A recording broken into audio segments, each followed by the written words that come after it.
Hey guys and welcome back. So I've been rewatching The 100 from the very beginning, just trying to look at it differently based on knowing everything that happens until the very last moment of the series. And the truth is, I did notice a lot of stuff that I did not notice before. I did notice parallels to other series, like inspirations from other series, specifically Lost, and I'm going to be talking about that on this video, so spoiler alert if you haven't watched Lost, even though I do believe there's got to be some kind of statute of limitation when it comes to series and, spoilers and whatnot. Like 10 years since the series finale aired, that's gotta be too much for me to give you a spoiler alert, but just because of the complainers out there, I decided to put it in here, and I've decided as well to give you a spoiler warning when it comes to The 100 itself, because I'm not just planning on talking about the episodes that I'm discussing over here. In fact, the objective of this is not to review older episodes, but rather to kind of connect the dots. Tell you about the things that are very noticeable in this rewatch, be it something that I noticed before or something that I've never noticed before, and also kind of connect the dots, how this leads into every single season after that.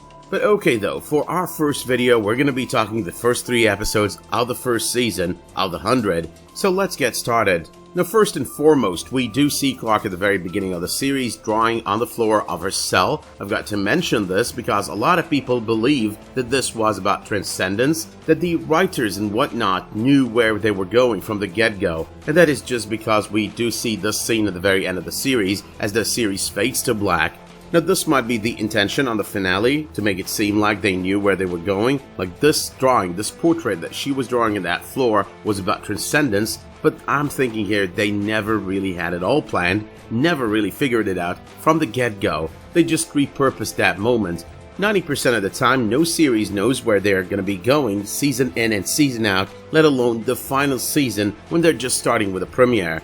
I'd prefer to think actually that that moment of the finale was meant to tell us, hey, this is where Clarke started. A juvenile, she was destined to get floated, but instead she didn't just end up going to Earth. She ended up actually surviving day in and day out a lot of things over so many years, which actually makes you think, what a long strange trip it has been. But my second point over here though is, as usual with any series, the premiere is about introductions. Of course the initial focus was on Clarke. Clarke at the very start was such a goody two-shoes. She wants to help everyone, she's all about wanting the best for everyone without doing any harm to others, tainted by so little, just what happened to her father, which is not really so little, it's quite a lot, but nonetheless, it is quite little compared to all the emotional damage that she does get over the course of so many seasons. We'll get to all of that other stuff soon enough though. Now let's not forget that everyone was young, those who passed away and those who stuck with us till the very last season. Octavia, Bellamy, Clarke and Murphy, and I kind of keep looking at them and thinking, oh shit, these are the guys that we saw in the final season. Like they've completely changed, not just in terms of character, but also in terms of how they look. Kane is introduced as the biggest a-hole mankind has ever known, but we get to know Kane better later on, so I will leave that for later, but nonetheless, the transformation with this character was amazing throughout the series. Bellamy as well, he was such an a-hole from the very first moment that we started watching this series. I mean, you do see his weaker moments even before the 3rd episode is over, but nonetheless, he was acting like a complete a-hole. But in terms though of introducing characters on the premiere of the series, and in terms of what I talked about, not really knowing where they are going, we've got Kelly Hu portraying Callie Cartwig on the premiere of the series, a character that seemed very integral to the story on that very episode, but then never made another appearance. Now, I never really understood why she never continued beyond the 1st episode. However, though, another thing about this is we've got 2 Callies on the series. Coincidence? Yeah, it is actually. I just wanted to create some kind of suspense over here. But looking back at the premiere as well, the only characters that we met on the premiere that were still alive at the very end of the series, the finale of the series, happened to be Octavia, Clarke, Murphy, and Jackson. The 2nd episode, however, does introduce Raven. Let's not forget as well that Miller doesn't take long to get introduced on the series, like around episode 6 or 7 or something. So yeah, these are the people who stayed from the first season to the very final season, but yeah, only 4 characters did exist at the end of the series that existed at the very beginning, the very first episode. Now, I'm not sure I've mentioned this before, a lot of you might not like what I'm about to say over here, but watching The 100 for the very first time, the very first season that is, did give me a lot of teen vibes, a lot of young adultish vibes to that story. The truth is, after I was done with the first season, I was actually thinking, I'm not watching this series again. I mean, it does have its good and its bad, but nonetheless, I started feeling the bad, the teenage stuff. It was so cringy, so annoying, it's not gonna work for me. However though, that tone kinda got reduced significantly over the course of so many seasons, so yeah, I'm glad I continued watching. Speaking of Raven as well, she was one of those characters that actually annoyed me in that teen fashion. Like, she was introduced as smart and all of that stuff, but nonetheless, she did have this teenager vibe to her. Like, she was completely ditzy on that first season, really annoying. But another one over here is the character Charlotte, the one that kills Wells on the first season. Now, the first time I watched this season, I didn't really like Charlotte. I kind of sympathized with her a little bit. I mean, in the end, she's a kid. But nonetheless, she was a scary character. Watching this though, the second time around, I kind of started sympathizing with her, like fully sympathizing with her. And for so many reasons. You don't give a kid a knife and tell her to slay her demons and think she's not going to do something crazy. You don't just give a kid a knife, period. So half of that is on Bellamy. The other half, it's really split between Bellamy and Clarke. You do not really tell a kid to go back to their camp when you've got other adults in the situation. Well, people who are more grown up than that kid. You tell them to make sure to get her home. Honestly though, that's less on the character of Bellamy and more on the writers. Talking about the other half is all about Clarke, finishing Atom, pushing Charlotte further towards killing Wells, even though Clarke did not know that Charlotte was watching. Gonna talk about that later though, the killing of Atom. But okay though, before I continue with all the things that I've noticed rewatching these episodes and all the things that I've thought on the second rewatch, let us talk about all of those lost parallels that I noticed watching this time around, because the first time I was more focused on the story. So for one thing, being dropped on Earth, yet crash landing, that's very oceanic 815, Earth being supposedly uninhabited, is very much like the island initially being someplace that is uninhabited. In the case of Lost, it was also unheard of and no map. In this case, Earth is the map. We get to see disfigured beasts, and that's like having a polar bear on that island on Lost at some point, something that did not make sense until we got to see the Dharma Initiative. No one expected to see beasts with that kind of disfiguration, even though in this case it is a natural outcome of what happened to Earth. The discovery there is that other person who's been on the island before them by the audience by the end of episode 1 actually, that was sort of similar to the discovery or reveal about that one person, Ethan, on Lost, on season 1 as well. He's the guy who kidnapped Claire over there. The fact that there are actually a whole bunch of people on the ground there, the ones that they refer to as the Grounders by the end of episode 2 or 3, that's equivalent to the concept of the group on Lost that we came to know as the Others on season 2. Like the naming convention came on season 2, but we didn't know they existed on season 1. Now all the green, the trees, the amazing nature that always felt like Lost to me, even when I watched it the first time around, it looks like where it all started there as well, less the ocean, even though soon we get to see swimmable water over here. Clarke is very representative to the goody two-shoes that Jack Shephard was throughout the series, even though Clarke does not continue in that same route. Being back to a place that you've escaped before, in this case their ancestors are who escaped that place, that actually reminded me of Jack, Cade, the corpse of John Locke, Saeed and Hurley making it back to the island on season 5 on the Ajira flight.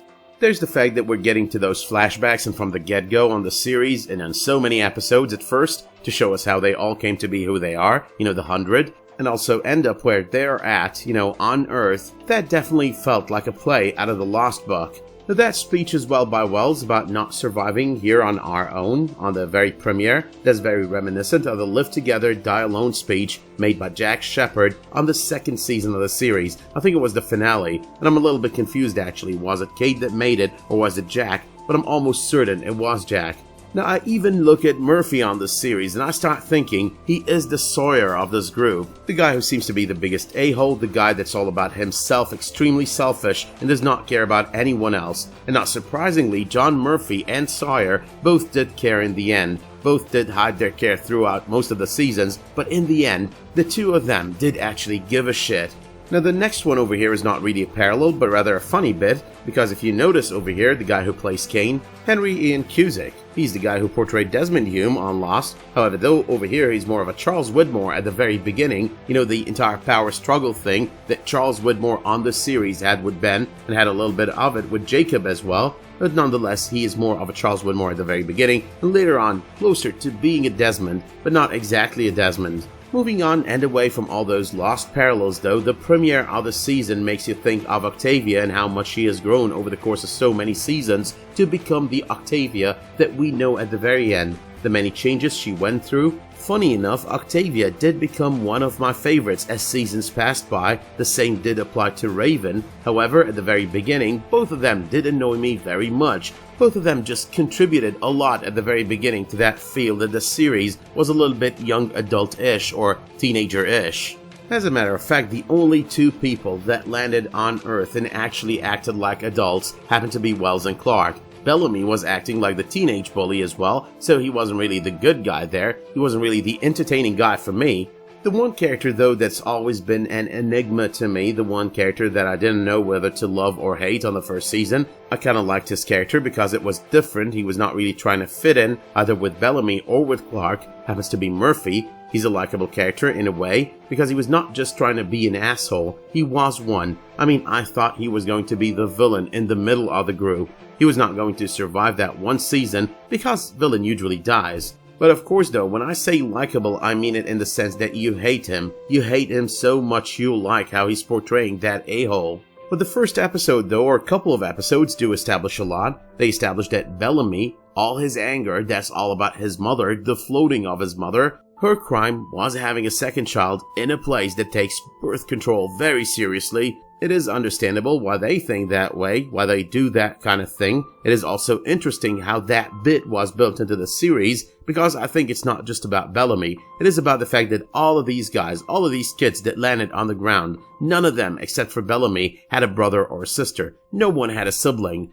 Now that's the kind of thing that had Wells and Clarke very close on the arc. That's the kind of thing that draws them closer to one another over the course of so many seasons. All of them really. They've got no real family, they've just got one another. Because over time as well, the one that had parents in the beginning did lose their parents. But yeah though, that also explains why the vision of Bellamy, seeing his mother on Etheria meant a lot to him.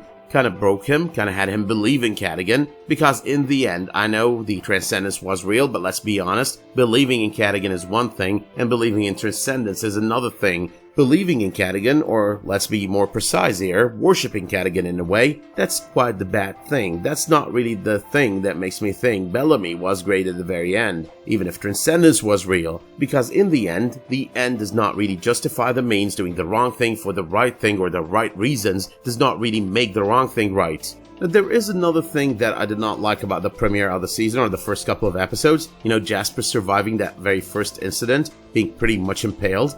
That did not make a lot of sense to me. That did feel a lot like any other CW series. One other turnoff while watching the first season, the first time around that is, but knowing what Jasper becomes, how integral to the series he was, I'm actually feeling very fine with that on a rewatch. But okay though, the very first person to call Bellamy on his bullshit happens to be Octavia. Like yeah, at the very start she's acting like a total teenager and an annoying one at that, but maybe because I'm watching for the second time, I could see her actually carving, the writing for her carving her route down the road in the series. Next time you want to go on a power trip, leave me out of it. That's what she tells him. And surprisingly enough, she does go later on a power trip herself. And surprisingly enough as well, the good person that we see after her being a total teenager for the first couple of episodes happens to be the person that we see at the very end of the series and throughout so many seasons, except for once again that power trip of hers.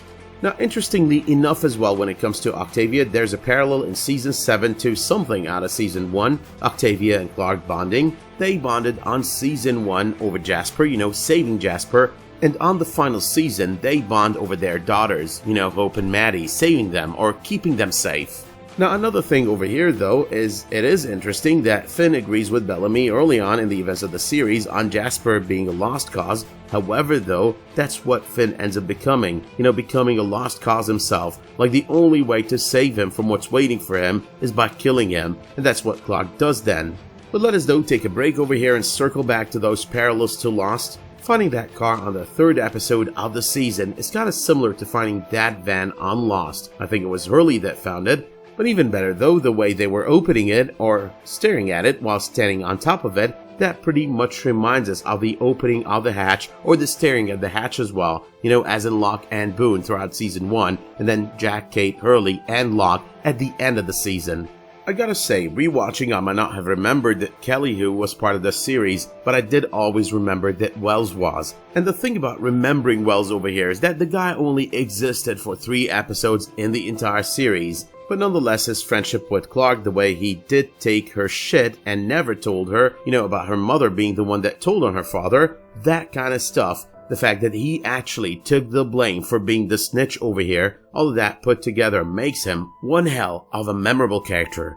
Now, it is the 3rd episode of the season that does show Clarke is able to actually take action, make the tough decision, and go through with it, having to kill Atom herself. Unfortunately though, and while this kind of situation is the kind of claim that all the Clarke fans have made over the years, which I agree with to an extent, however, being able to make the hard choices is one thing, and being able to kill is another thing. Bellamy at that moment does show that he does not have the heart, at least for now, to kill anyone, even if it were to end their misery. But that doesn't necessarily mean that no one else can make the choices hard or easy. I mean, Clarke is not one in a kind. She wasn't really built like no other. Now, there is of course the humming that we hear as she kills Atom, and then again later on season 7 as she holds Maddie while Octavia is planning to end her misery then as well. So yeah, very similar situations. Octavia kind of reciprocates for what Clarke did over here, being the one to take the knife off her hand like she took it off of Bellamy's hand. The other thing about all of this is I know Clarke has been in her mother's OR before, but she was kind of extremely comfortable with the idea of killing over there. Like, it was disturbing. I mean, even Bellamy looked disturbed. I mean, what she did and what Charlotte did, Charlotte does do the humming as well and kills Wells in a similar way. Both of them made me think, oh, Dexter Morgan has got nothing on these 2 girls. But we're close though to the very end. Speaking of the titles of the first 3 episodes of the series, the first one being Pilot lacked on imagination. Earth Skills was the 2nd episode, could be explained by the adventure that they have on the 2nd episode leading up to the situation with Jasper, and of course Earth Kills for a 3rd episode title. That's all about the death of Trina, Pascal, and Atom with the acid fog. So yeah, I was loving that they were willing to build up characters, build them so well, so quickly, and yet just demolish them right away. Like, they had so much confidence in that story that they were about to tell. That said, my work here is done. This is the first out of many videos. I've covered the 1st through the 3rd episodes of the 1st season here. Gonna be talking more on future videos, so let me know over here if you found more foreshadowing on these episodes towards future episodes of this season and other seasons as well. Let me know if you as well happen to be doing a rewatch, and let me know if you did like this video by dropping it one of those much appreciated likes, subscribing to this channel, and make sure while you're at it to enable notifications in order to get updates whenever I upload a new video, publish a new community post, or start a new live stream. But until the next time that you tune in for another one of my videos, the 100 or otherwise, thank you so much for tuning in to this one, stay safe, and have a great day.